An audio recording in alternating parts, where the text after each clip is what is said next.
নমস্কাৰ বন্ধু বান্ধৱীসকল, আজি মই লোকেল চিকেন বনাম আৰু সেয়ে আপোনালোকক দেখাওঁ। এইখিনি চিকেন, ইয়াত মই 2টা পিঁয়াজ, আদা ৰচুন একেলগে পেষ্ট কৰি লৈছোঁ আৰু এয়া মছলা, নিমখ, হালধি, পাঁচফোৰণ, তেজপাত, শুকান জ্বলা, মিট মছলা, ৰেড চিলি, ধনিয়া গুড়ি, জিৰা গুড়ি আৰু এয়া জালুকৰ গুড়ি অকণমান আৰু এয়া আলুখিনি মই এতিয়া প্ৰথমতে ফ্ৰাই কৰি লওঁ।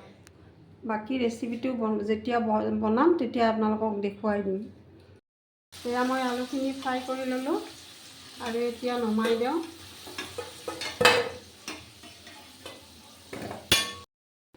এয়া অকণমান গৰম মছলা দিলোঁ, তেজপাত দিলোঁ আৰু 2টা শুকান জলকীয়া দিলোঁ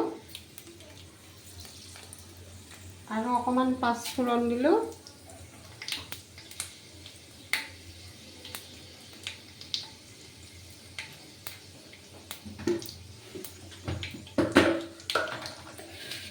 অকণমান চেনি দিলোঁ আৰু এতিয়া মই এই পেষ্টটো দি দিলোঁ।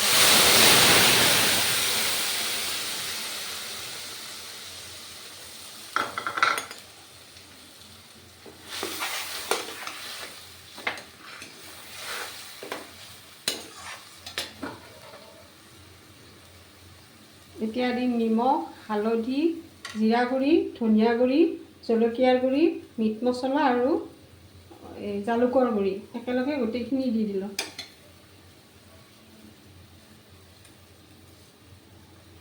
অকণমান মছলাখিনি ভাজি চিকেনটো পিছত দি দিম বাৰু। এয়া মোৰ মছলাখিনি ভাজা হৈ গ'ল আৰু এতিয়া ইয়াত এটা বিলাহী আৰু কেঁচা জলকীয়া 2টা দিলোঁ আৰু এতিয়া চিকেনখিনি ইয়াত দি দিলোঁ।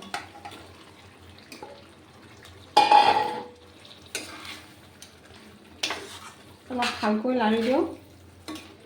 চিকেনখিনি ফ্ৰাই হ'ব লাগিব। তাৰপিছত আগতে মই এইটো ৰেচিপি এদিন দিছিলোঁ বাৰু, তথাপি আজি আৰু দিলোঁ আৰু খাবলৈ যিহেতু আনিছোঁ। এতিয়া অকণমান ফ্ৰাই হৈ লওক, তাৰপিছত দেখুৱাই দিম আপোনালোকক। এয়া মোৰ চিকেনখিনি হৈ গ'ল মানে ফ্ৰাই হৈ গ'ল আৰু অকণমান পিছত মই পানী দিম। এবাৰ দেখুৱালোঁ আপোনালোকক, কালাৰটো ধুনীয়া হৈছে। আপোনালোকে যদি ভাল লাগে মোৰ প্ৰচেছত বনাব আৰু খাই সোৱাদ পাব। আৰু অকণমান পিছত পানী দিম, পানী অলপ সৰহকৈয়ে দিম যিহেতু লোকেল চিকেনৰ জোলটোৱেই খাব লাগে। আৰু দেখুৱাই আছোঁ বাকীখিনি। এয়া গৰম মছলা অলপ দিলোঁ আৰু ভাজি থোৱা আলুখিনি ইয়াত দিলোঁ। এতিয়া মই পানী দি দিম।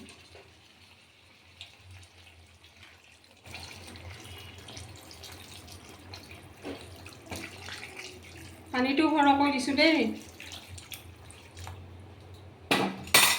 আজি মানে আৰু বেলেগ নবনাওঁ একো, আৰু মানে জোলটোৱে দিয়ে খাব লাগিব, সেইকাৰণে পানীটো অকণমান সৰহকৈ দিছোঁ। আৰু লোকেল চিকেনৰ জোলটোৱে খাব লাগে। মোৰ যদি ভিডিঅ'টো চাই ভাল লাগিছে লাইক কমেণ্ট ফ'ল' কৰিব আৰু। ফাইনেলি মোৰ হৈ গ'ল চিকেনখন আৰু এতিয়া নমাই দিম। আজি কিন্তু জোল ৰাখিছোঁ দেই, কাৰণ আজি বেলেগ নবনাওঁ আৰু এইখিনিয়ে বনালোঁ। আৰু দেখিছেনে ইমান সুন্দৰ হৈছে কালাৰটো।